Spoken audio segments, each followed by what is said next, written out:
All right, we are now live for November's AMA session. That's Ask Me Anything. And it looks like I've already got a number of questions lined up. People, I think, realized ahead of time, because I see some frequent flyers here, that they realized ahead of time that it's best to get your questions in before everybody else starts flooding us with them. Let me, of course, thank my Patreon supporters and put the post here about that. So these sessions are underwritten by the support from my Patreon backers, and I'm very happy to have them all along for this ride. So let me get to the questions already. Here's a good one from Carl Bod. When reading an edition of the Leviathan that regularizes orthography and punctuation, is something ineffable lost, or is the full breadth of the work's ideas still retained? So what is he referring to there? Hobbes wrote Leviathan in the 1600s, in the 17th century. And spelling, orthography was quite a bit different back then. You notice if you read an older version, there's words that are spelled quite a bit different, not only from like contemporary British English, but especially from American English. And there's all sorts of words capitalized as well. You even see this in John Locke, right? And you know, the grammar is a little bit different, the style, the punctuation. So there are editions that make it a bit easier to read by regularizing it. Do I think anything is lost as far as the ideas go? No. You know, you're losing a little bit of the style, I guess. But you know, with philosophy, style can be important depending on the philosopher. Hobbes would probably say that it doesn't really matter that much, whereas some other authors might say that they really need their style preserved. You know, that style is essential to that. So I don't think there's anything wrong with it. As a matter of fact, I tend to prefer, you know, for students, more modern language versions of these things. I sometimes joke around that because these people wrote in English, you know, Hobbes or Locke or Berkeley or even Hume, that they suffer in relation to their contemporaries who wrote in other languages, because you can do a contemporary translation of, say, Descartes, right? But what are you going to do? Translate Locke into English or Hobbes? Doesn't actually work that way. Bruno asks, any favorite artists or artistic mediums? So I actually used to dabble a bit, you know, years and years and years ago in oil pastels. That was my favorite medium to work in. But I was never very good, and I haven't done it for years and years and years. I should probably, you know, now that I'm actually teaching at Milwaukee Institute of Art and Design, I should probably get back into it, because there's so much really cool stuff happening there, and some of my colleagues and students might help me out a little bit, you know. I do like artwork quite a bit. I don't get as much time to go into museums as I would like, and we really have a wonderful art museum here in Milwaukee. And I do have some favorite paintings there. You know, I've talked about some of them from time to time. Do I have any particularly favorite artists? I mean, I don't even have favorite philosophers, so I don't really have particularly favorite artists either. But I do enjoy art, so I'll say that. Yeah, Sonas XD, what are your thoughts on other philosophy YouTube channels like Philosophy Tube, ContraPoints, or Cuck Philosophy? Well, you know, I'm not actually a good person to talk about these, because I don't watch them, because I don't have the time. I'm, you know, if you've been following my output this semester, where I'm teaching 5 classes at 4 different institutions, and also, you know, meeting with all of my clients and trying to get a little bit of writing done here and there and some organizational stuff. I don't have time to watch other people's videos, or even some, you know, I listen occasionally to a podcast here and there, but you know, it's unfortunate, because I'm really in the position of a producer, but not a consumer. Most of my time that I'm actually reading, it's reading for the stuff I'm going to teach in classes or shoot videos on or do an event on, or that my clients need. So for example, I've got Aristotle's Rhetoric right here. I've actually worked nearly through this entire book with a client over the last, I think, 2 years, a guitar professor from Berkeley College in Boston, who I've gotten to be very good friends with as well. And so, I'm reading and rereading the Rhetoric, but I'm not reading secondary lit on the Rhetoric, let alone, sort of all the other stuff that's kind of spin-offs. So I'm not, here's the one thing I will say. I've said many times that I think that there's more value in producing well-informed, high-quality, high-content stuff than glitzy or jokey or, sort of surface-level things. But there certainly is room for that. And, when people want sort of a quick take on things, which may or may not be right or well-informed, they can go to whatever channel they want to. If they like animations, there's plenty of people doing that sort of stuff.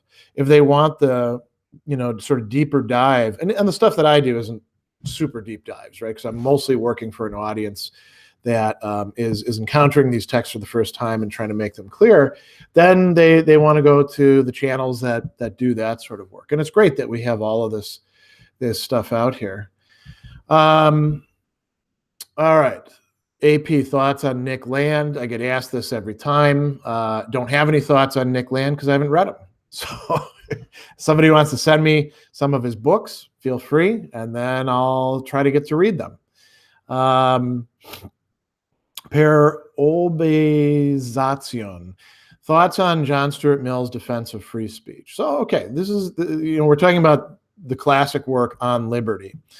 And I think that, I want to say a couple things about that. So one is that I think that Mill's thought is not entirely coherent.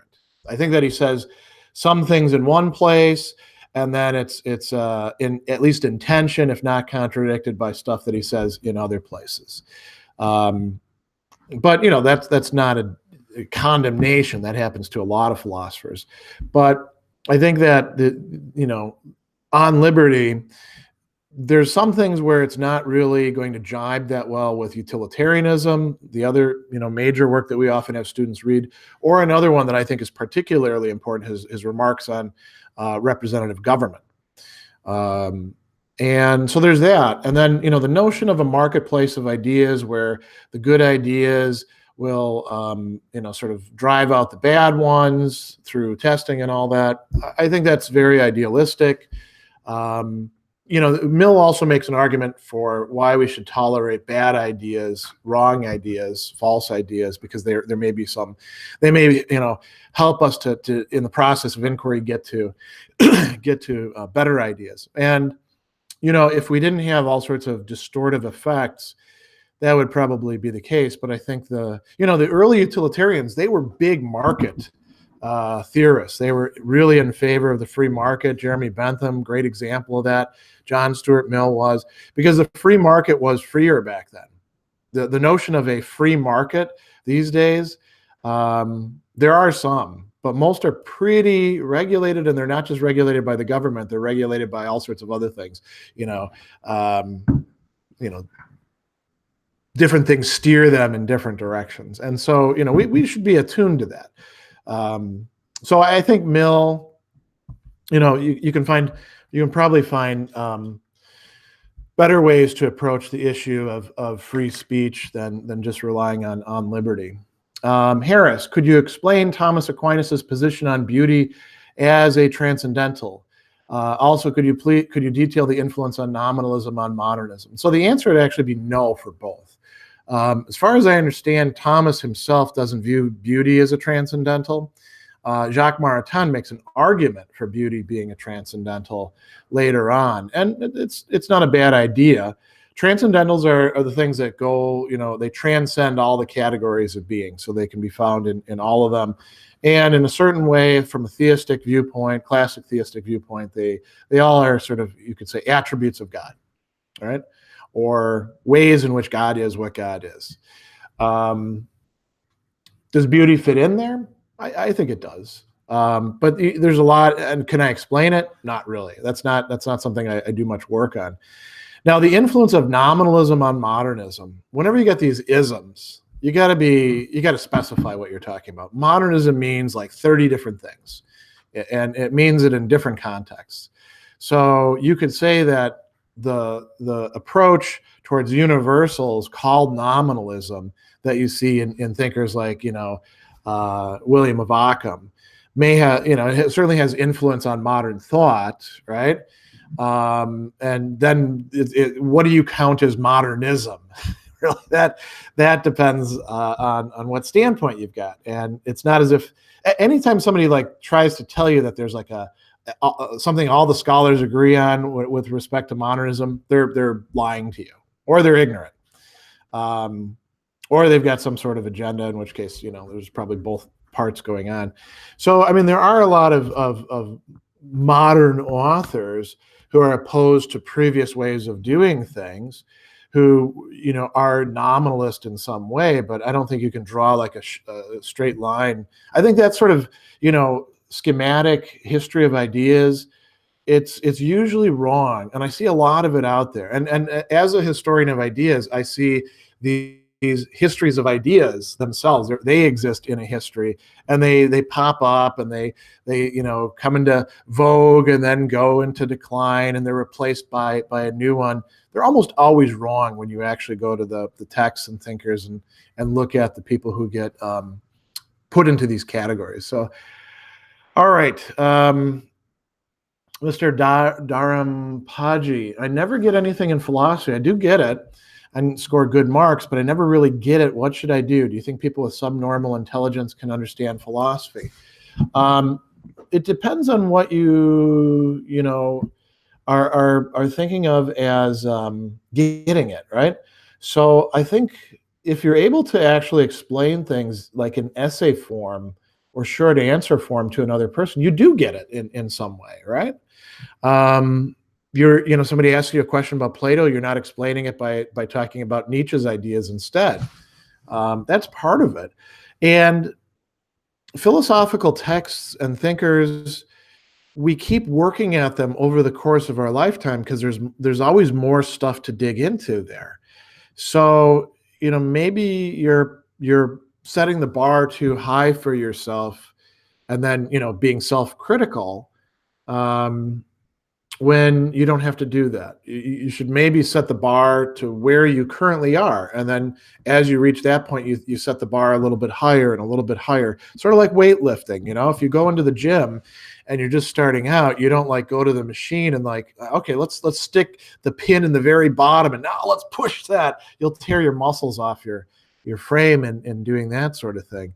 You start out with, first you go to see what the trainer wants you to do, and the trainer will give you like a minuscule amount of weight, right? And you're like, well, this isn't very good because I see the other guy next to me and he's pressing half the weight. And then you start doing the exercise and you're like, oh, this is a lot of weight for me, right? And you do it for a couple of weeks, and then you're like, oh, I can go up a notch, and you keep doing it for a while, and you get to do that. I think it's very similar with philosophy and other things, history, literature, religious studies, the other humanities. Harry asks, can you talk about the difference between theory and philosophy? Does the distinction make much sense to you? It's one of those distinctions where it's not going to make much sense to me as such. It would make sense in the context of somebody's theory, right? So, a good example of this is like critical theory. The word critical theory gets used by all sorts of people, some of whom mean, classical Frankfurt School critical theory, and some of whom just mean stuff that's critical in some way, oftentimes kind of word salady these days. It's the same term being used, but there's an ambiguity about what its referent is. And so theory and philosophy, we don't have a consensus agreement on what philosophy per se is. As a matter of fact, the notion of what philosophy is a contested idea within the history of philosophy. And there's a lot of ink spilled on trying to determine exactly what philosophy is. Theory, same sort of problem. Definitely some overlap between them. I wouldn't say that all theory is necessarily philosophy. And would I go so far as to say that all philosophy is theory? I guess in some sense, right?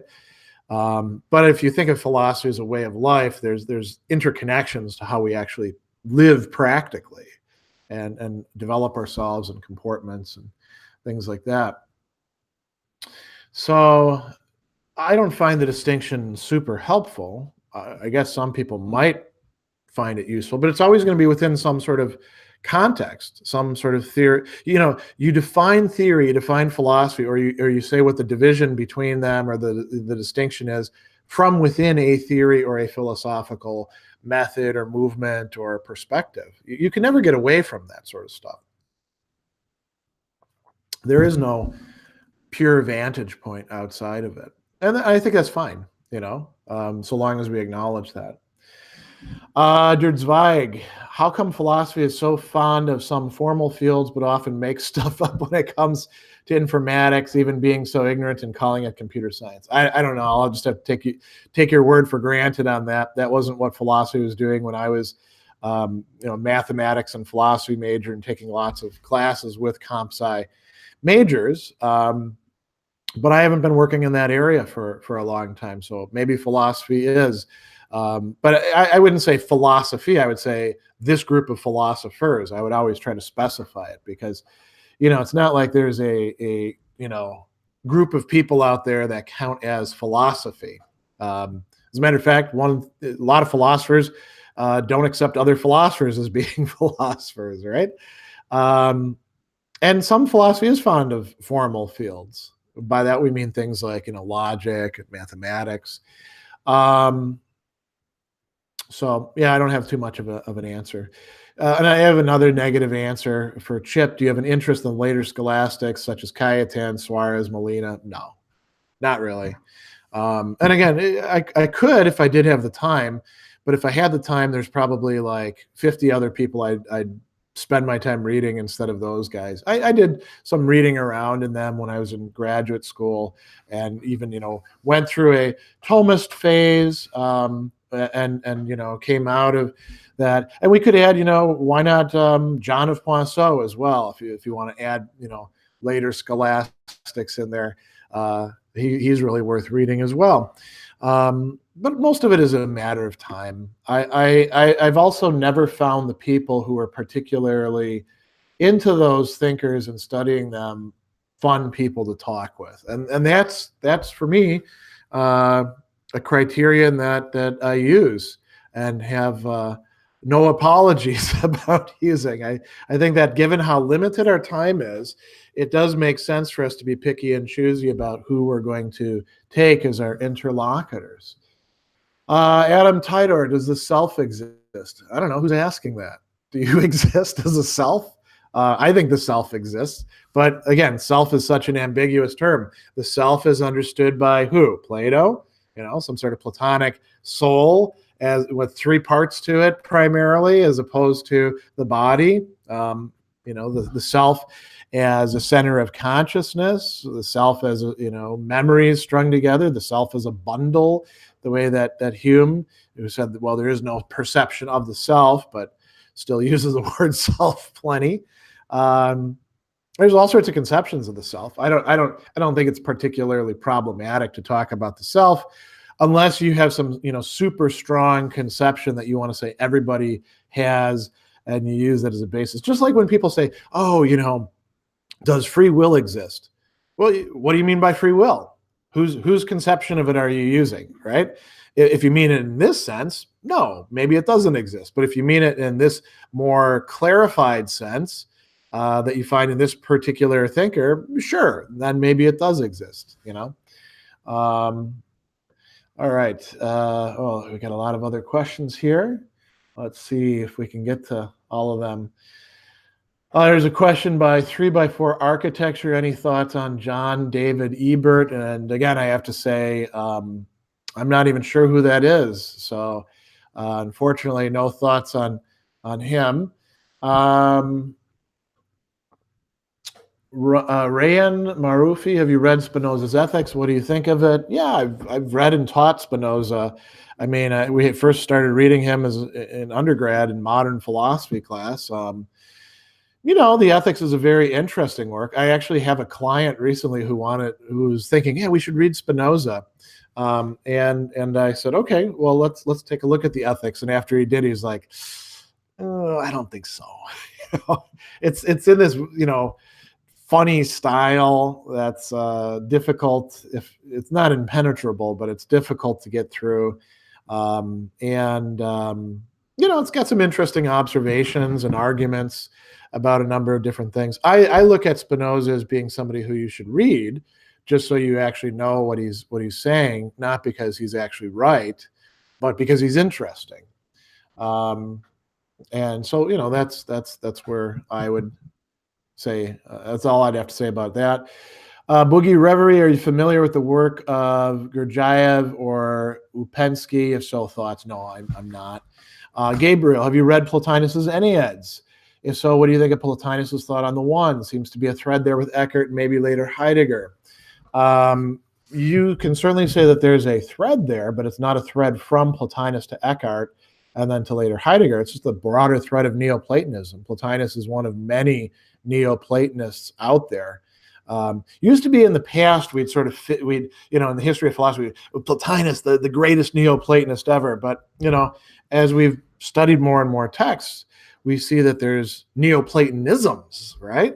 It's not just one single thread running from Plotinus into these things. And there's many, many versions of interesting Christian Neoplatonism, or we can just call it Christian Platonism. I've written on Anselm as a Christian Platonist of sorts. Have I read Plotinus's Enneads? Yeah, I mean, it was required reading in graduate school. He's not somebody that I go back to very often, but I think he's interesting.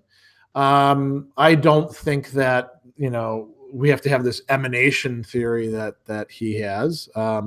I don't look at matter in the same way that he does. But then again, I'm not a pagan Neoplatonist, am I? So.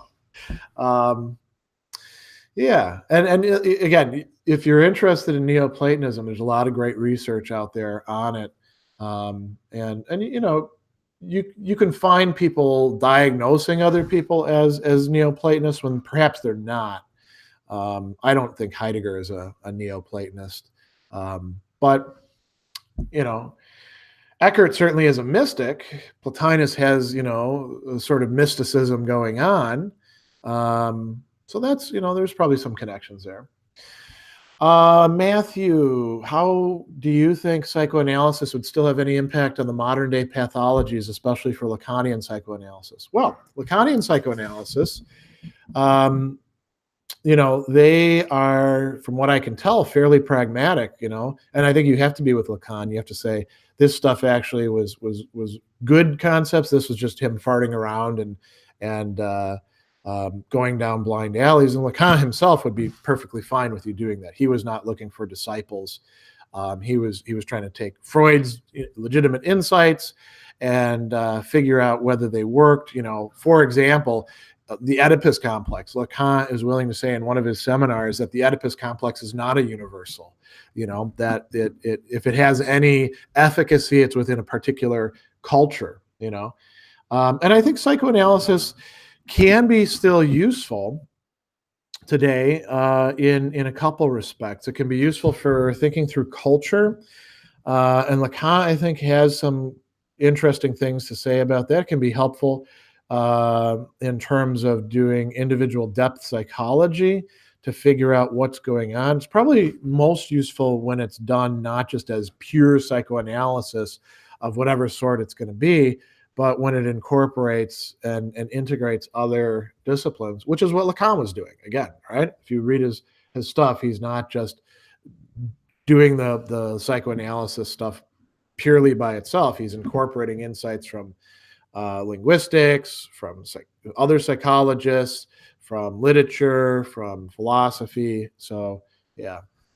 Kevin Costner, thoughts on Sam Harris? I don't think about him much. People ask me about him all the time. I don't find him particularly impressive, other than at getting people to, buy his books and book him for seminars and things like that. But I think that, down the line, he will be sort of like a Herbert Spencer of our own time. People people write dissertations on him, and nobody else will be particularly interested in what he has to say. And I'm sure a lot of people, that probably ticks them off, because they're like, "Oh, I'm a big Sam Harris fan." Well, go ahead and be a Sam Harris fan. Nothing wrong with that, unless it draws you away from more interesting stuff. Lisa or Lise, do you know any philosophical text that discusses in between or liminal qualities of our perception of place? Oh yeah, tons. I mean, there's that liminal is a buzzword and has been for a long time. Merleau-Ponty's phenomenology of perception. That would be a good one to go to. He's constantly talking about those sorts of things. Levinas talks about that. There was like a going thing in phenomenology. So that'd be a good place to start. Jed, I know you talked about your interest in philosophy of math before. How far did you go in math in college, or what course did you get to? I majored in philosophy and mathematics as an undergraduate, and I was particularly interested in foundations of mathematics and in logic. And how far did I get? I did a full major in mathematics and took my 10 courses. And then, I didn't really follow up with it. I mean, I still, I taught logic, but logic is not particularly demanding compared to a linear algebra class or, any analysis class or anything like that, right? Dirty little secret. Logic is kind of simpler stuff. Until you start getting into like the cool like, aletheic logic and modal logic and things like that. But what course did I get to? I think the last course that I was taking was complex analysis. But you could take things out of sequence. Like, you took Calc 1, 2, 3, and then I think after that I took linear algebra. What else? Discrete math was in there somewhere. Of course, I had a logic class, but that was just an extra thing in philosophy. I ended up writing my dissertation, or not dissertation, my senior thesis on truth referential statement groups, essentially the liar's paradox in a more complex way, and I came up with a functional notation for representing it and showing that all versions of it, if they were truth self-referential, not other value referential, could all be reduced to one or two different systems. And so, it was cool. Where are we? Those are a tough one to answer. From Awful Philosophy, what's the worst misinterpretation of a philosopher you've ever come across? I'll say this. There's a lot of different bad interpretations out there, but two sort of patterns of bad interpretation are the ones that are typified by somebody who's got, they've got one or two ideas and they're really, really big on those, and they're going to shoehorn everybody else into that and measure them according to that. And then there's like I was talking about, schematic philosophy or schematic history of ideas, where like, well, you've got your modernists and your postmodernists and your pre-modernists, and that's all there is, right? And now you got your categories and shoehorn everybody in there, or everything can be reduced to the distinction between Aristotle and Plato, or rationalism and empiricism. And that's, I mean, when you actually start reading philosophers and looking at the history of ideas, you're like, well, no, things are a lot more complicated than that. So I would say, really, when you have people who are oversimplifying, and suggesting that you can easily identify themes or directions, and they're like doing that in a wholesale way, those are the bad interpretations of philosophy out there. Seba, Symposium and Phaedrus, is there a specific order to read them? Depends on what you're trying to achieve. If you want a sort of very structured curriculum, then I guess maybe there would be a specific order to read them in. But, I've said this many times, when you're studying philosophy, read a text, then go, read some more, then come back to that text and reread it. And now you're going to find out a lot more in it. It's not like philosophy is not like a set of Microsoft certification courses where you got to get through A because that's got the foundational concepts first. And then you can get through B and then go through C. It doesn't work that way. I mean, you don't have to read these things in some sort of specific order. You could actually read back and forth between them and you'd get something out of it. And people get really concerned about like getting it right when you're not going to understand 3/4 of what you're reading the first read anyway, and you're never going to like master the symposium or the Phaedrus anyway. I actually answered an interesting question. I was doing these frequently asked questions videos on Stoicism, and somebody said, how can I master Stoicism? And I was like, you don't master something like that. It's a mistake to think that you're going to. So I mean, you could read them in any order you like. You can read them after reading some other Plato stuff. Just be ready to go back and forth and read and reread. Kevin, was Søren Kierkegaard a seducer? I wouldn't say so. Depends on what you mean by seducer. In the beginning, I hate to admit I've never read Dostoevsky before. Which novel should I start with? Crime and Punishment or Brothers Karamazov? And should I look for the latest translations? As far as translations go, sure, look for the latest ones if you want, or go with older ones. They're all fine. It's not like any of them are going to totally mislead you. As a matter of fact, you could read one translation and then read another translation of the same work and kind of compare and contrast. Now, which novel? I would not start with the Brothers Karamazov. When I'm starting somebody out with Dostoevsky, I usually start them out with Notes from the Underground. But there is also this nice set of short stories along with Notes of the Underground called White Nights, and then other short stories. Maybe it's good to start with his short stories. You certainly could start with Crime and Punishment. It's not bad. The Idiot is another one that's sort of typically Dostoevskian, and that you've got all these different characters involved in different schemes, and their passions are driving them, and they're at antipodes or in conflict with each other. My favorite one is not the Brothers Karamazov. It's actually the one that's translated as The Demons or The Possessed. I think that's really this will be controversial. I think that's his best novel from a philosophical perspective. And they're all, pretty readable. Brothers Karamazov is I'm not going to say it's tougher. It's just, there's a lot going on in there. So, I would, and again, same advice with Dostoevsky as I give with like Plato, expect to read and reread. You should, with text, again, I think you should read it all the way through once, and don't even like stop when things don't make sense. Just read it all the way through, right? And some things in the earlier parts might make more sense later on. And then, read it again afterwards. And go back to it, and you're going to get more and more out of it. It'll start to make more sense over time. Shahzad, my favorite philosopher. I don't have one. I get asked this a lot. I could come up with a top 10 list maybe, or top 20 list, but I don't have a favorite philosopher any more than I have a favorite band. So I think there were points in time in the past where I could have said, yes, I did in fact have a favorite philosopher, but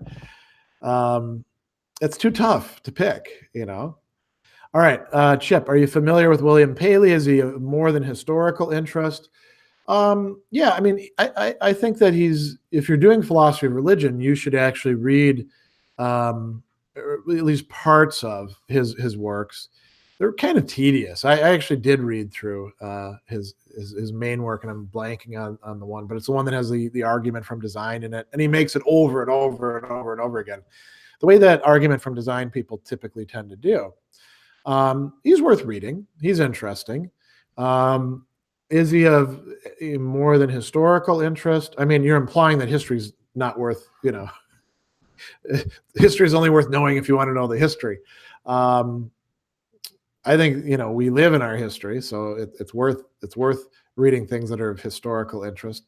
But I don't think you need to necessarily study him in order to do cutting edge philosophy of religion or other things. AP thoughts on Alfred North Whitehead. Very interesting guy. Somebody who I was quite into when I was an undergraduate. I actually thought of writing on him. Process and Reality. It's been a long time since I've gone back to it. I know I didn't understand more than half of what I was reading the last time that I went through it, but it's a great work. I wish I had the time to go back to it. And he's got other works that are more accessible. I mean, Process and Reality is up there with Hegel's Phenomenology in terms of difficulty. We're talking about accessibility. They're at the extreme end of it. So almost any work he would write would be more accessible than Process and Reality. But he does have some other good works out there, like his thoughts on education or things like that. He's worth reading.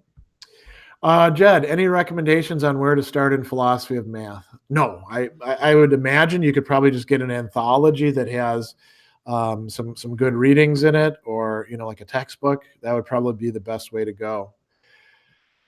Gabriel Connor, which philosophers' aesthetics do you enjoy the most?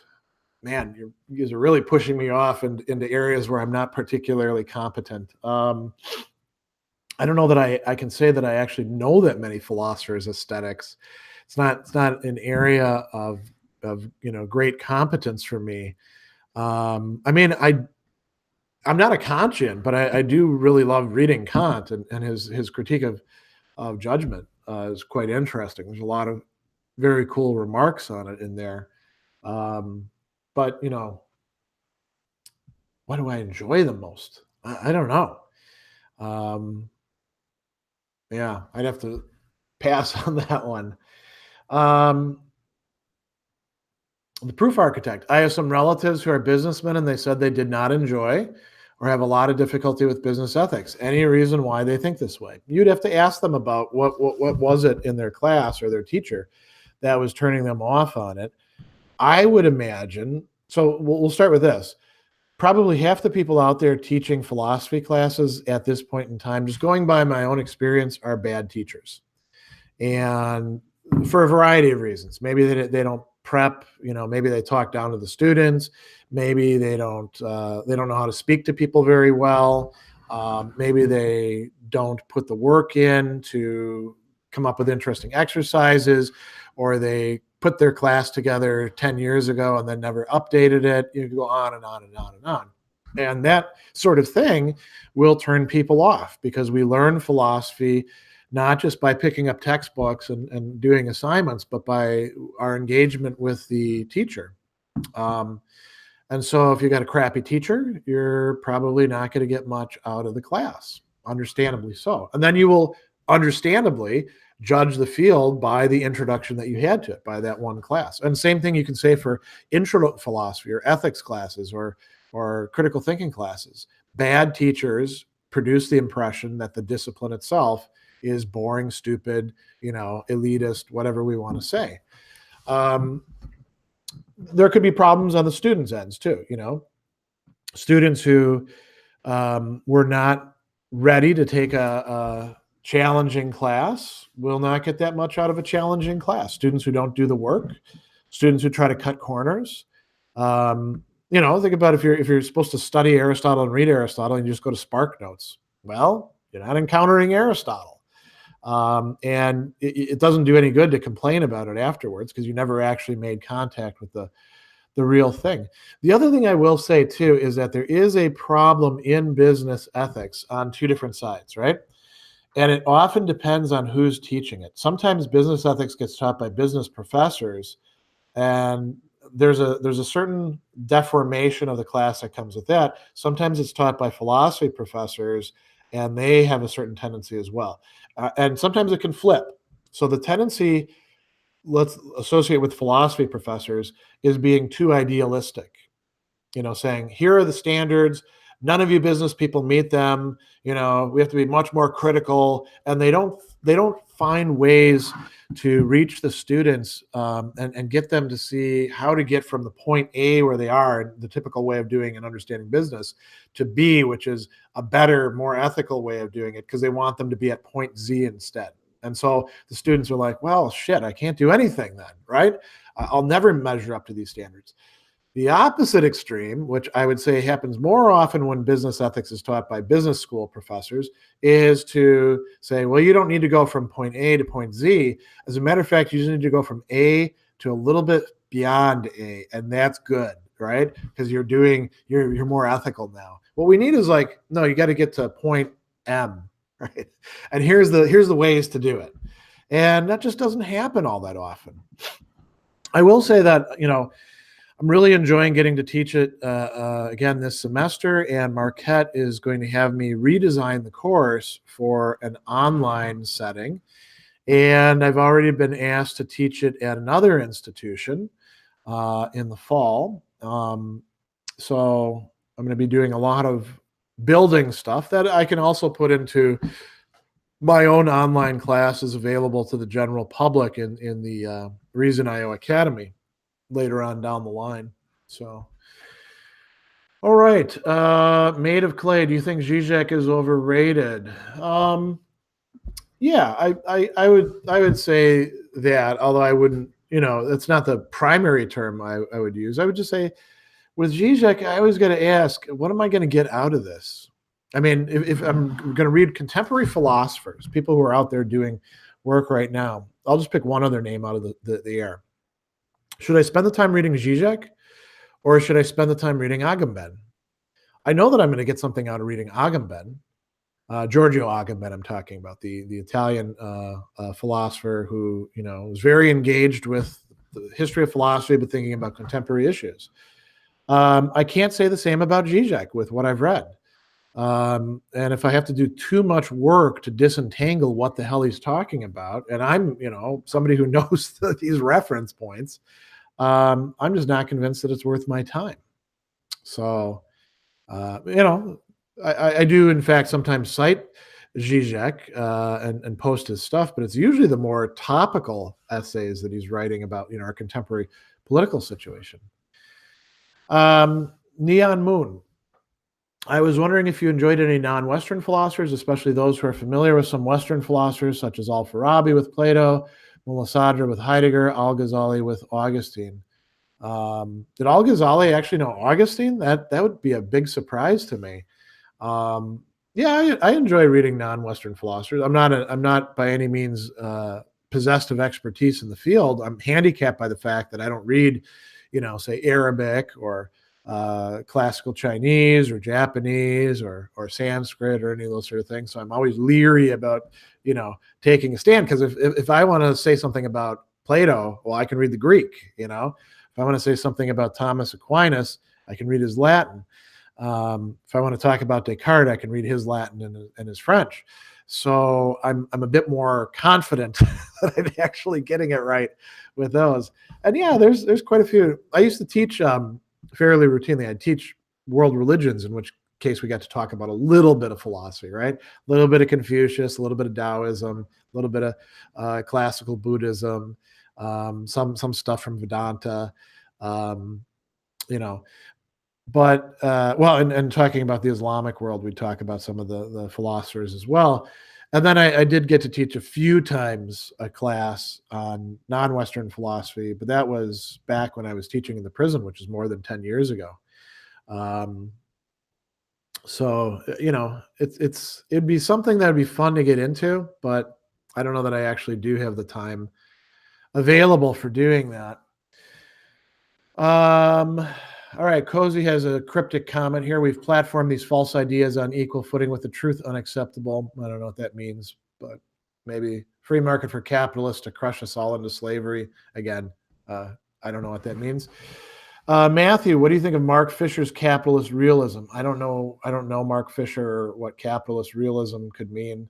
So let's take the next one. Memento Mori. Does Nietzsche believe there's such a thing as objective truth in a scientific sense or in the genealogy of morals? When he speaks of English psychologists, he says there are in other texts not, and I don't see a follow-up here. Yeah, I mean, Nietzsche believes that you can come up with objective truth in a scientific sense, but it doesn't have the value that scientists think that it does, right?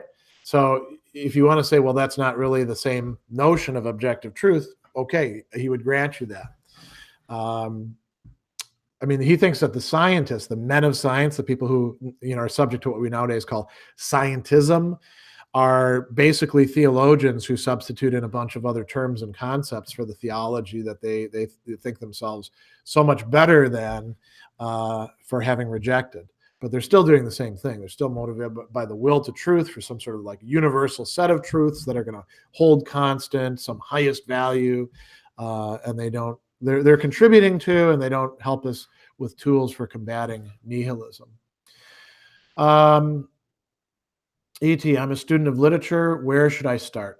Reading literature. I mean, in philosophy, I say to people, start with Plato, and you can certainly start reading literature with Plato too. But I mean, that's because I like a chronological approach. I mean, where should I start? Read a lot of stuff, and find other people to talk to about it. Whether face to face or in a class or online, engage with other people about it. Christopher Birch, please comment on the concept of time and chance as written in Ecclesiastes. Well, I mean, chance, a lot of things are subject to chance for the author of Ecclesiastes, or Qoleth, right?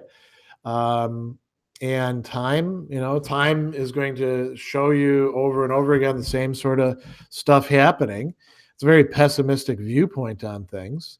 And then there's a time for this, a time for that. I don't really have much more to say about Ecclesiastes than that. Arjanis, why Nietzsche repudiates Christ even though he shows some kind of respect throughout Antichrist and distance him from Christianity. Well, Nietzsche distances himself from or repudiates Christ because Christ preaches a kind of universal love. Says that that's, what people will be judged on. And Nietzsche is, like most of us who are smart, you can accept some things and reject some things from a figure, right? That's one of the signs of people being underdeveloped or not having certain faculties. They got to be all in on something. Either this is totally right or this is totally wrong. I mean, you can say this about anybody. Aristotle's right about some stuff, wrong about other stuff. Nietzsche's saying that about this great figure, Christ, who shows up. And here's what you should distinguish when it comes to Nietzsche. Nietzsche thinks that the church as an institution is actually something he has very clear admiration for, because it's a locus of power that's able to do things. This is there right in the, not the genealogy, in the Birth of Tragedy, section 3, right? But then also in other places as well. So considered as a power structure, Nietzsche thinks that the church is pretty cool. The figure of Jesus himself, Nietzsche is actually writing in a milieu where he's not the first person to distinguish between sort of the Christ as the person, the historical figure, and then, what Christianity made of him. David Strauss, is a predecessor of Nietzsche in this respect. And there's plenty of people who did that. By the time that Nietzsche is seeing, Paul as transforming Christianity, that's already an old line, right? Make the distinction between the Christianity that Jesus taught and the Christianity that Paul is transforming things into, very punitive, regulated. People had been saying that for several generations by that point. So I don't think there's any big surprises in there. All right, Adam, where was Nietzsche wrong in your opinion? Where was he right? Well, I think he was wrong in quite a few of the judgments that he made. For example, about Christianity. Great example of this. Read Max Scheler's Zersantement. Nice short work.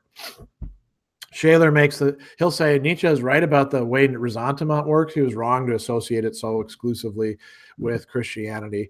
You can certainly find Christian authors who are filled with ressentiment, like Tertullian, and you can find plenty who aren't. So Nietzsche is usually wrong where he's being reductive. He's very on point about the threat that nihilism poses to us here in the late modern present. He's prescient author. As a matter of fact, there's a great book that I would recommend, and I don't remember exactly who it was by. I want to say Harrington. It was called The Politics at God's Funeral. Harrington was a Marxist, if I'm remembering the guy right. Whoever it was, he was a Marxist. And he said Nietzsche's got some of these things about cultural decline right. So that's a big surprise because Marxists aren't supposed to like Nietzsche, and especially not the stuff about culture. And he said, no, he's actually right about this. Now we need to think about what happens in a world where Nietzsche has got some of these dynamics correct. All right, Adam, thoughts on falsificationism? If you mean like Popper, I think it's a crude approach. It can be useful. It's locally useful. Globally, it's self-contradictory because it's not subject to falsification itself. Same problem as verificationism, Here's a funny one by Chip. Chip, if you raise enough Patreon money, would you consider founding a Platonic republic? I can't picture how much money that would actually cost to try to do something like that. No, I will say that if I raise enough Patreon money, I've committed to doing some other much more smaller scale, but still pretty big projects. But trying to create Plato's Republic, even assuming that Plato's Republic was the right idea, that's been tried a couple times. Plato tried to convince tyrants to go that way, and Plotinus himself tried to have a Calliopollis. Total failure. These things, they're very difficult to pull off. OG Loco, do you think capitalism is intrinsically immoral? I think a lot of aspects of capitalism, the way it works out, are, but capitalism as such, no, I don't think capitalism as such is intrinsically immoral. All right, let's see here. Kevin has an observation. Self-control with respect to anger management requires a relinquishment of a narcissistic viewpoint. Sometimes. Depends on if you have a narcissistic viewpoint or not. There's a lot of different, there's not just like one recipe for self-control and anger management. If you do have a narcissistic sort of point of view, not necessarily in the DSM diagnosable narcissism, but just in the broader sense, you'll probably get angry more often because you tend to view everything personally, and you'll probably have a sense of entitlement. So that's correct. OG Local, do you like Noam Chomsky? I mean, it depends on what you mean by like. Do I think he's right about stuff? Occasionally. I like that he's very consistent in things. I'm a big fan of consistency, even for people who I think are often wrong. I think when it comes to his linguistics, I don't buy his view on linguistics, and he's a good voice from the left. I'll say that. David Derenga, have you read Philosophy in the Flesh? And if so, what do you think of it? I am blanking on who that is by. I don't think I've read it. Let me see. In the Flesh. If I have, it's been a long time ago. Oh, the embodied mind stuff. Let me see here. That used to be like a big thing all the time. Embodiment. George Lakoff. Yeah. I have read that. Lakoff and Johnson. They were two people. Johnson was at SIU before I was in graduate school there, so he's constantly being recommended. I don't think they're bad. I think they often leave a lot of stuff out as far as like how communication and semiotics and things like that go. But it's been a long time. I don't have the time to spend on Lakoff's things these days, other than the things that he says in op-ed pieces, which I actually like.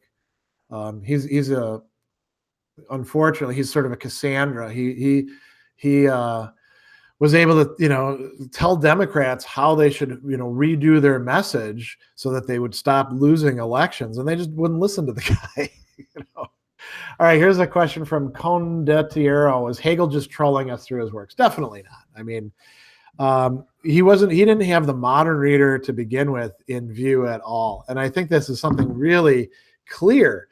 Any philosopher who thinks that sort of history has ended with him or her and their point of view is not going to be addressing you and me here in the 21st century. And no, he was serious about what he was doing. And I think he added a lot of value to the set of ideas that we have to work with. But I think that his overarching point of view is actually wrong. History didn't end with him. But no, he was serious about what he was doing. All right, let's see what else we've got. Maromba the true, the human mind cannot be absolutely destroyed with the body, but some of it remains, which is eternal. What did Spinoza mean by that? I mean, I think the same thing that Aristotle means in talking about the active intellect, or at least the interpretations of Aristotle in talking about that, or Plato talking about the rational part surviving death in the Timaeus. There's something that, continues on. The Stoics, by the way, read Seneca's letter of consolation to Marcia, and then you'll see something similar being brought up. But I mean, the question that you got to ask is, well, what do I care? Because that's not really me, that part that survives in these theories. Is it? Does it have my memories and personality? If it doesn't, then I don't know. So Dutz asks a good question, which is essentially just a terminological question. If the self does not exist, how can we take selfies? You could think that you have a self and don't have a self and take a selfie of the non-existent person who the self is supposed to reside in. TK, why do people hate Lacan so much? Well, that's a great question. Because he is, in fact, hateable. Even for those of us who like him. He was, he wrote the stuff in écrit in deliberately obscure ways, playing around with language. He's hateable for the same reason Derrida is, by the way.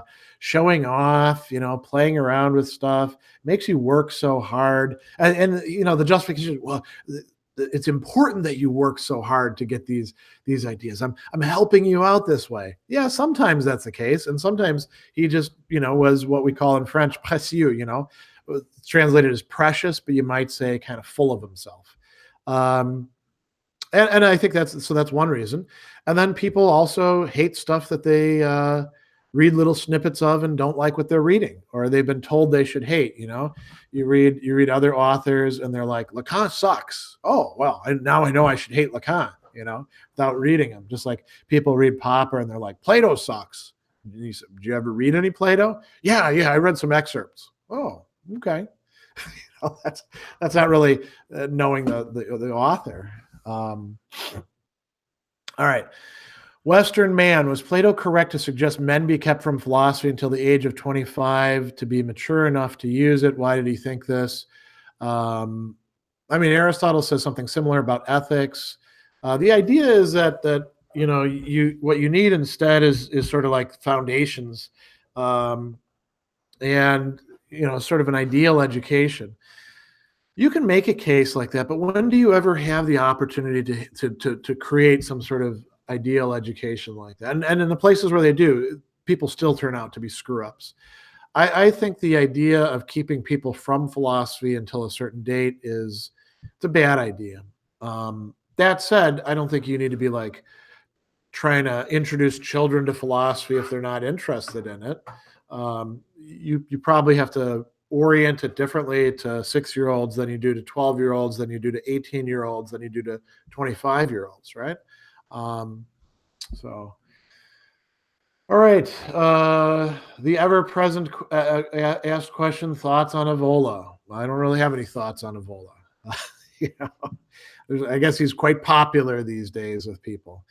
Encyclical. Have you read any right-wing thinkers like Thomas Carlyle, Julius Evola, and Wyndham Lewis? I've read Carlyle. I've skimmed Evola. I've never read Lewis. Carlyle's interesting. And yeah, I mean, I don't have I should make the time for this because people are always asking about this, and it is, I suppose, important since, if people are getting into these traditionalist thinkers, I should engage them, but it's a matter of finding the time again. Felipe, what do you think of the interpretation by the left on Nietzsche? I think that a lot of people on the left like to pick and choose what they want from Nietzsche, and they try to produce what I call a defanged Nietzsche, right? A domesticated Nietzsche, and I think it's usually BS. It's usually bad readings of Nietzsche, very selective to get what they want out of it. But anybody can do whatever interpretation they want, I suppose. Marwan, what are we in the eyes of Hegel? That's a good question. Monsters. We are stuff that doesn't fit within his system, because his system was more or less complete. And yet we have over 150 years of history beyond his system that doesn't fit within his system. And our consciousness has been formed by that. Think about just the impact of the internet, right? And carrying around these phones, these supercomputers that people are looking at all the time. So now, that's not to say that Hegel can't be useful for understanding our present situation. I think bits and pieces of Hegel are quite useful for that. Certain dynamics can be.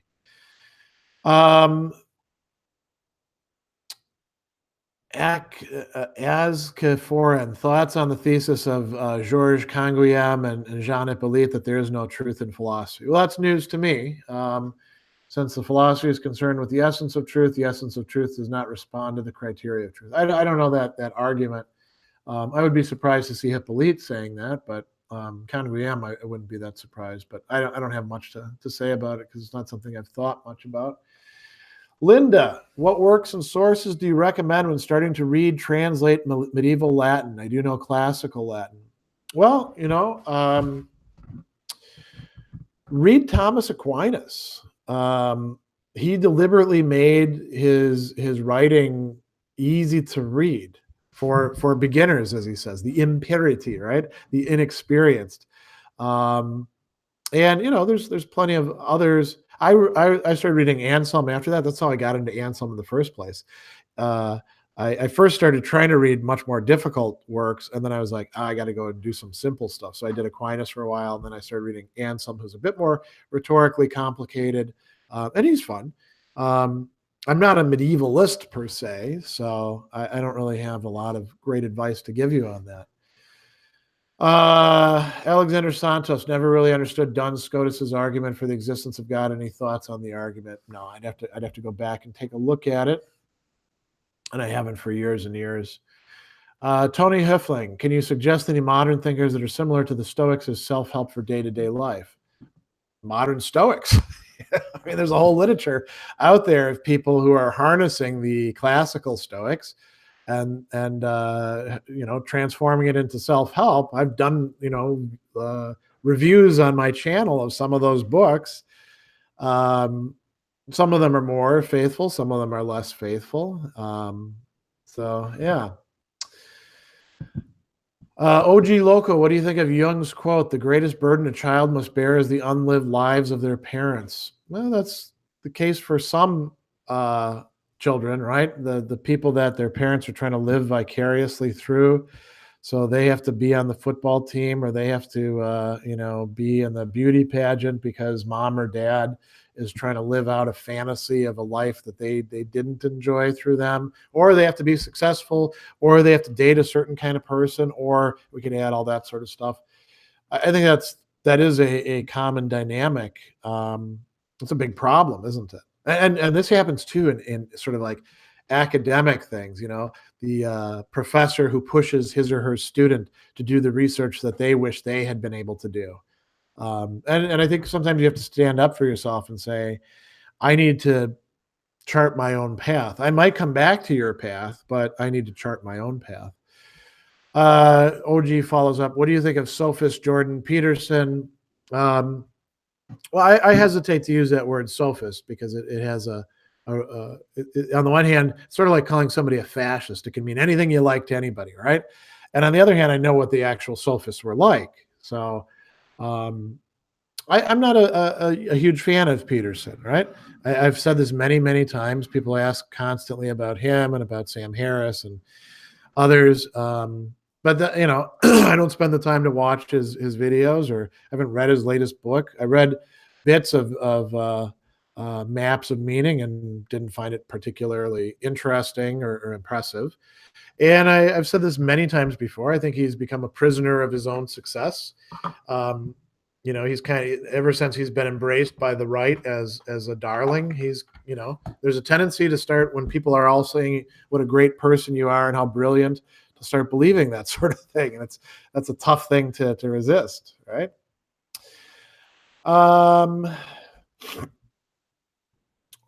Rakovet. How does Thomas Aquinas' first way differ from his second?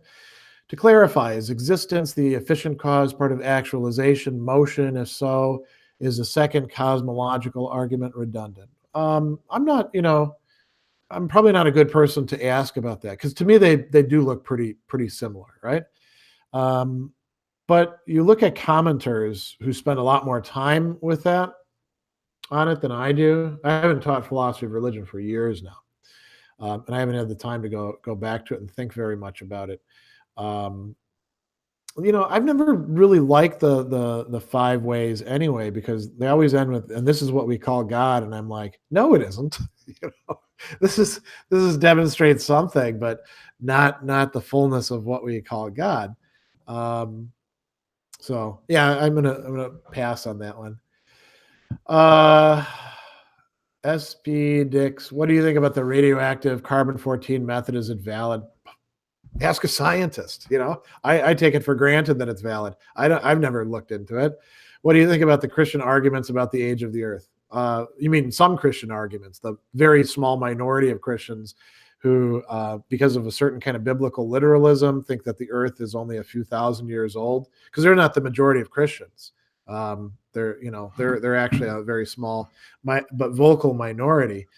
I think you have to do so much mental jiggering to make things fit that the schemes that they come up with are incredibly baroque and not very helpful to anybody who wants to understand the larger world, and to be part of the history of ideas. So, all right, there's some back and forth here about Sam Harris and Peterson. People have some strong opinions.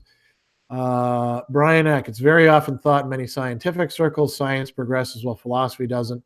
Making the argument if philosophy progressed, why keep reading Plato, Aristotle? Yeah.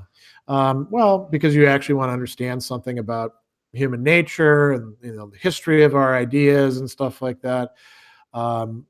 Philosophy does progress. It doesn't progress in the way that science does, but even science doesn't progress in the way that a lot of people who talk a lot about science think that it does. It's oftentimes by regresses. There's a lot of politics involved in science at every point in time too, not just back in the Middle Ages, today especially, when funding is incredibly important in deciding what actually is going to get studied, and we have replication crises and all that.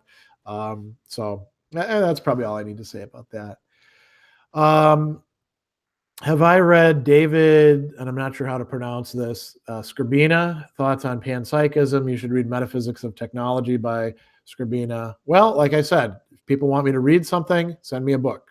It's not hard to find my address.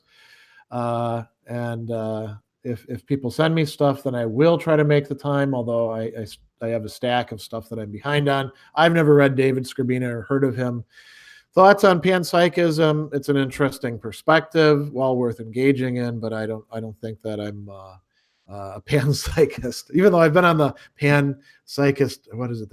The I can't remember the name of it, but there's a podcast devoted to that. Yeah, here I'll actually take. There's a back and forth thing here. Rakovet, can you guys stop it with the Peterson and Harris spam? He's asked this every session. He's told us time and again he doesn't really care. People are going to keep asking that. That's fine. I'll probably just have to keep saying the same stuff. At some point in time, I should probably make a video about it and just like post it. But then that'll lead to more questions. And this is unavoidable. You're always 10 years from now, Sam Harris, Jordan Peterson, whoever else you're picking, they're going to be forgotten. And people will be asking about the next big thing on the horizon, right? What do you think about this person? And it'll be the same kind of stuff that uses ideas and is kind of interesting, but won't really hold up over time. Like I said, they're the Herbert Spencers of the present. Namascum, what do you think about Neil Peart and Rush? I like Rush. I'm not a big prog guy, but I like Rush's songs where they're more metal. And I'll listen to Rush. Neil Peart is an amazing drummer. Neil Peart is to drums what Steve Harris is to the bass, right?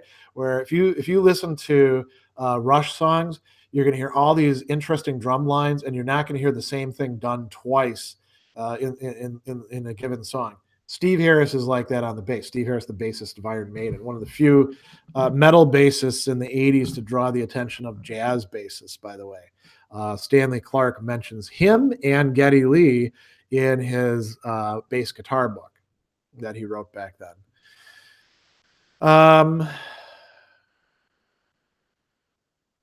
Effa, are there any philosophers who hired prostitutes? Anyone that known as a visitor of sex workers? Serious question.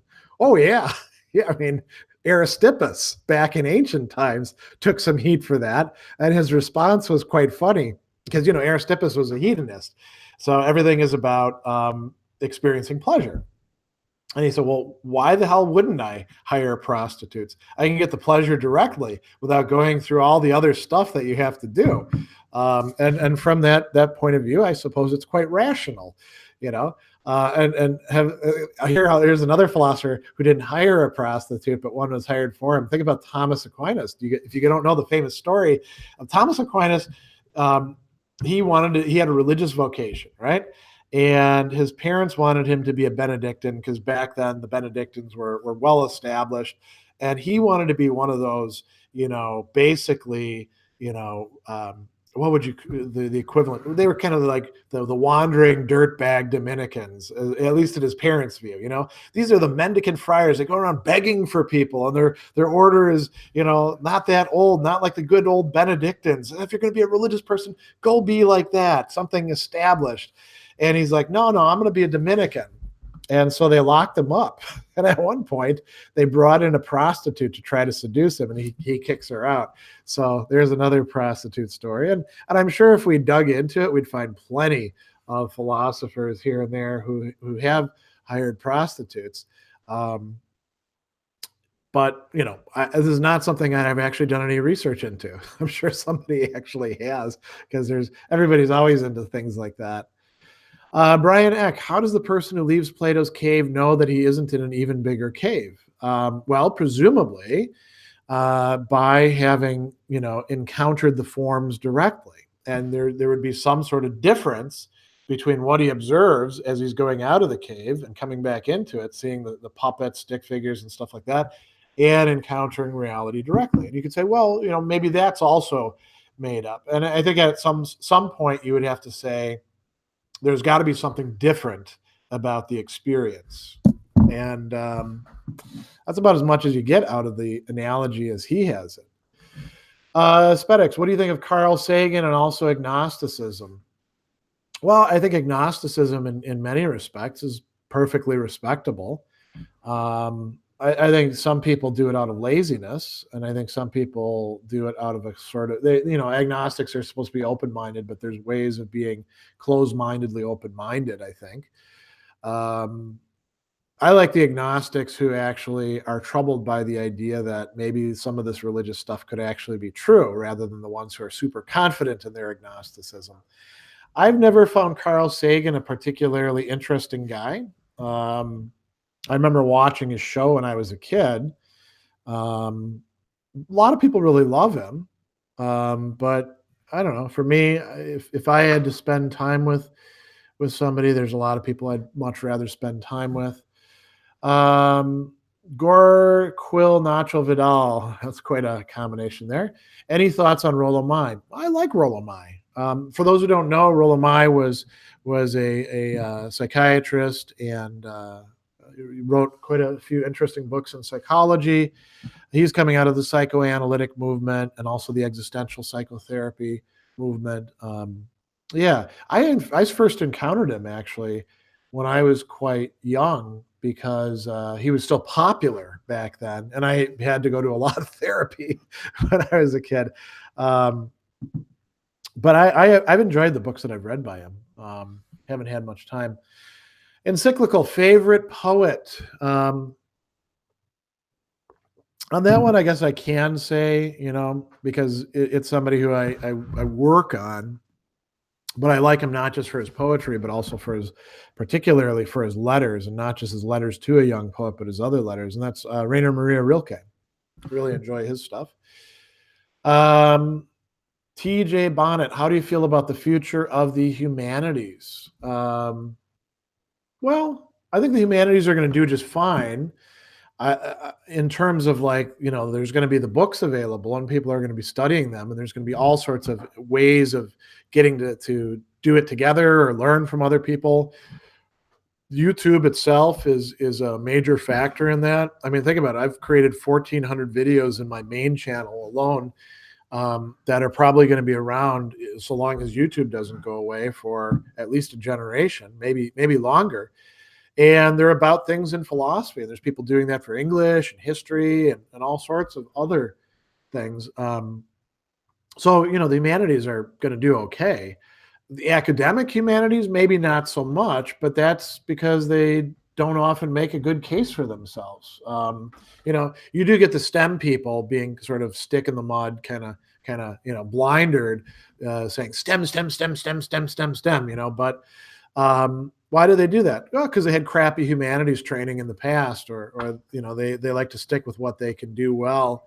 It's up to the humanities people to make the case for why they matter, and they're sure as hell not going to make it by just doing some very specialized, cutting edge, only a few people read it sort of theory and saying we need to study this, or doing some very minute intersectional thing over here. They're also not going to do it by being hacks and saying, oh, well, Plato will fix your life in all these different ways. You got to actually be able to reach an audience, and humanities people, I think, aren't very good at that, the academic ones. So maybe they will get good at it. Good boy, what are the most reliable sources of knowledge according to you? Not something I think about too much. I don't do a lot of epistemology, and it's not something that I worry about too much. I would say I'm basically a pluralist. I think knowledge comes to us from a variety of different sources, and they interact with each other. So it's not like you have pure experience, right?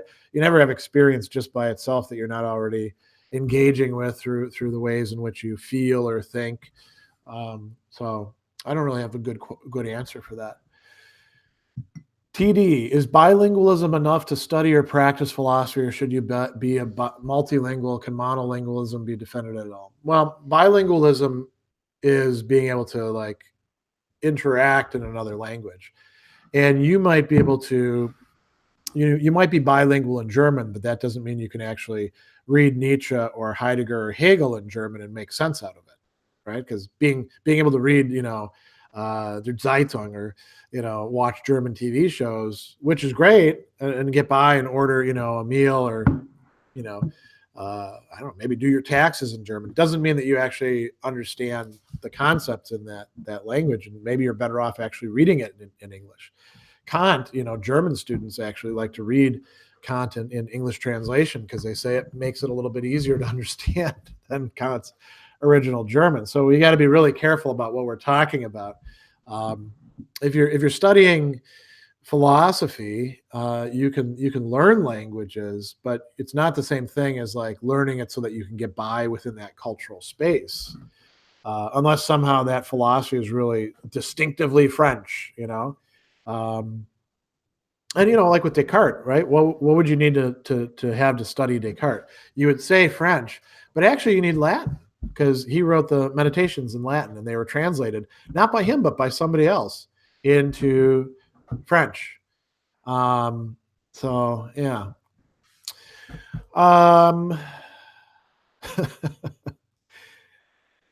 M. Deschanel, can you describe Heidegger's view on poetry in a few words if possible? No, I cannot in a few words.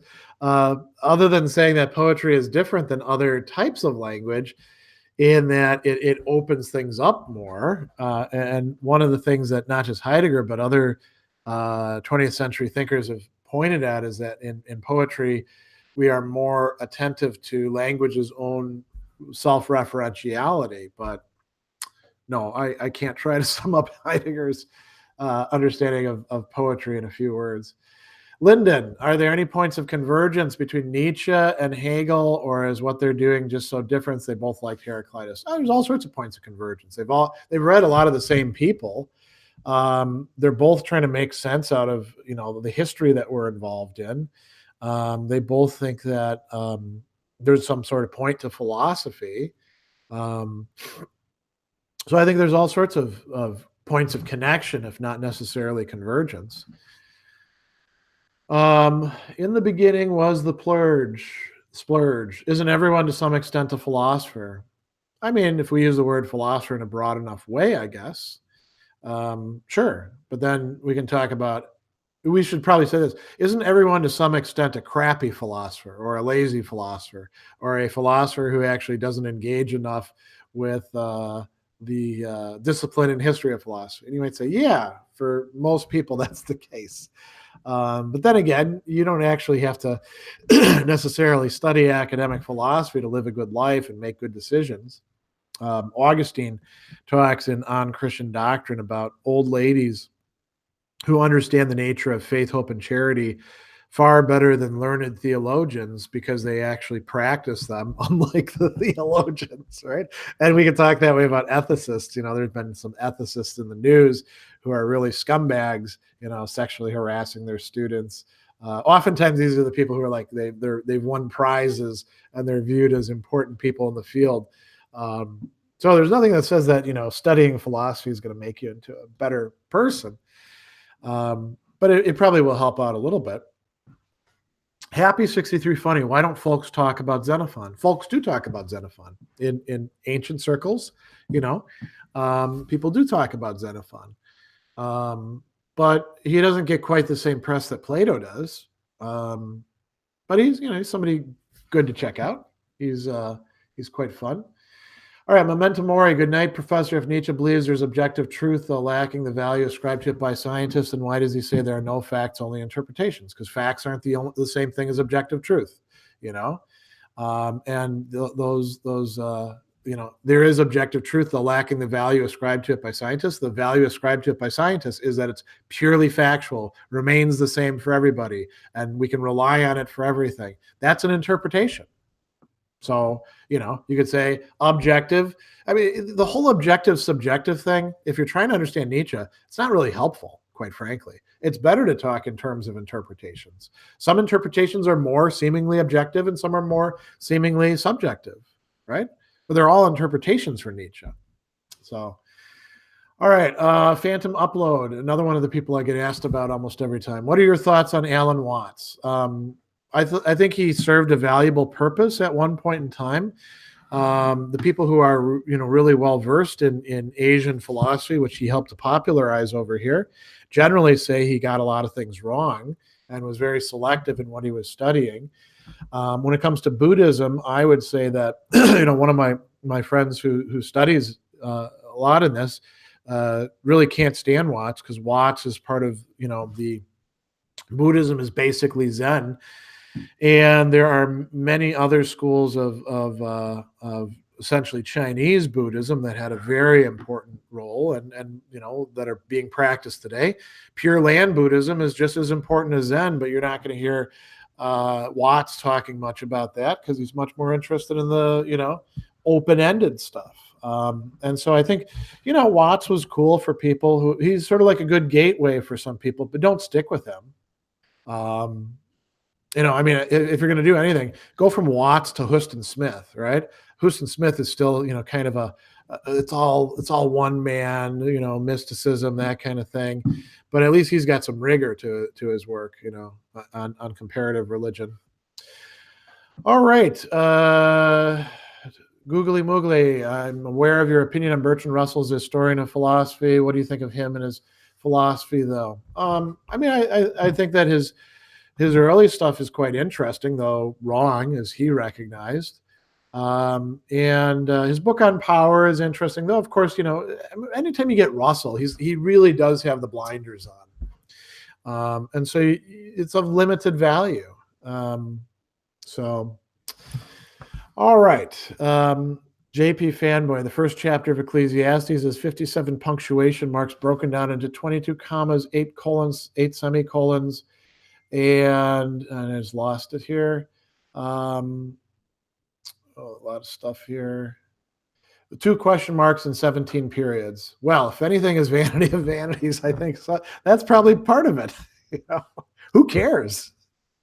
Right? I mean, unless we're studying it for its own purpose, I don't know why we would care about the punctuation that much. JP, what's the best way to start learning philosophy? I've seen recommendations to start with introductory books, but then what do I read? Start by reading philosophy. Don't bother starting with introductory books. Start reading some philosophy stuff. Expect to not understand most of what you're reading, and then keep at it. Use resources that are available to you. Don't worry too much about who you're reading at first. Just start getting into it, because whatever you're probably going to get them wrong to start with. I do say start with Plato, but you don't have to start with Plato. Pick up some stuff at a used bookstore, and see if it's useful for you. Just went. Any thoughts regarding Eric Daedmer? Don't know who that is, so no. Hussein, does Gödel's incompleteness theorem have any philosophical implications outside mathematics? Yeah, there's a whole book called Gödel Escher Bach, right? That's devoted to showing that it has a lot of implications for anything that involves formal systems, which includes the very conception of artificial intelligence, something very relevant in our own time. All right, so I'm going to jump over a lot of stuff now, because we're getting close to the end of an hour and a half. There's a lot of questions, but I'm not going to be able to get to all of them. Richard says, I worked in the pen. Do I think Mary Jane, that is marijuana, should be decriminalized or legalized? Yeah, I actually think that it should. And as I also think that we should do something to help the people who were imprisoned for years and years and years for very minor drug offenses, largely, because of this law and order mentality that people had, sometimes connected with racism, sometimes not, sometimes just connected with being a indiscriminate jerk. But yeah, I think marijuana, not a big deal. We shouldn't decriminalize everything. I'm not for, like, say, decriminalizing PCP or non-regulating opioids or decriminalizing crystal meth. There's some other stuff that we should keep illegal. Let's see here. A lot of other stuff.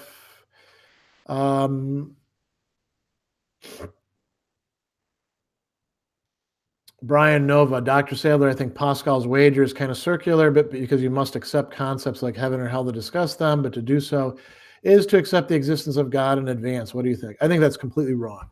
I think that you can distinguish between accepting a concept as having a referent, which is what you seem to be doing, and then accepting that the concept can be an idea. So I think if you can distinguish between those, you'll be able to see some things about it, and then you can well, let's see, we gotta get rid of somebody who's posting some other stuff. All right. I think you can make some sense out of it.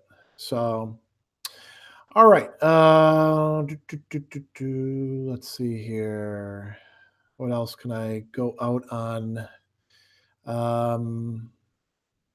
Here's a good one. How do I feel about the Stoic solution to living a good life?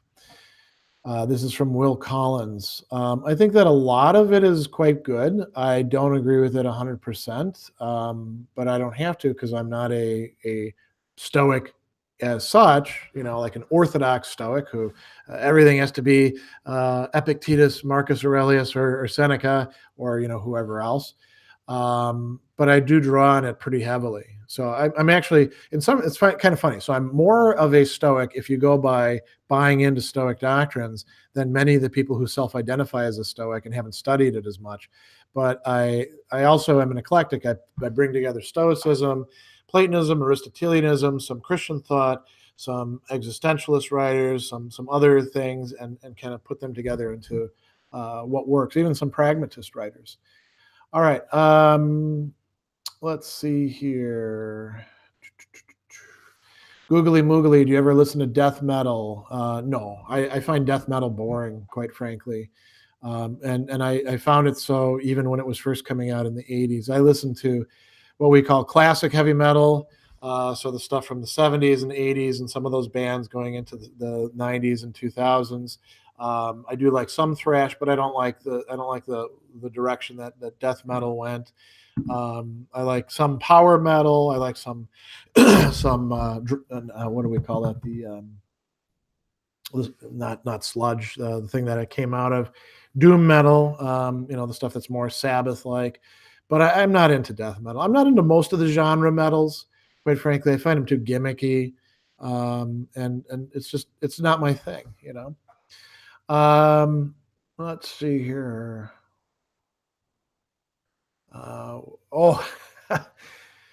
Here's a good one to go out on. Alexander Henry, do you think that super dense Kierkegaard quote in Sickness Unto Death about the self relating to the self is ironic?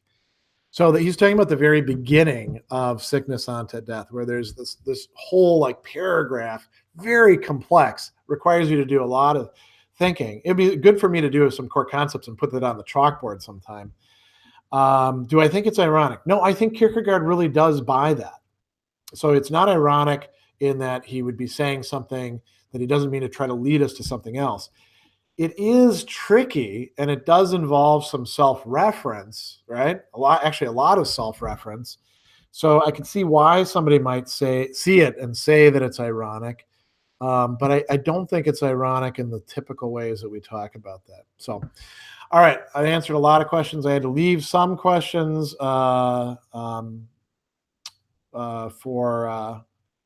others to, I guess, answer. I didn't get to everything, but that is where we're going to close off for the day. So thanks for joining me, everybody. Some great questions. And I've got some other events coming up later on this month, including one video premiere at least, and the Hegel sessions, and of course the philosophy pop-ups. So you'll see them. Go to my YouTube page, or Reason.io, or to my Facebook page, and you'll see those things being posted. Or if you're on Patreon, you actually find out about the philosophy pop-ups earlier in the month. Everybody else waits till the day of. So, all right, I'll see all of you in the ether somewhere else.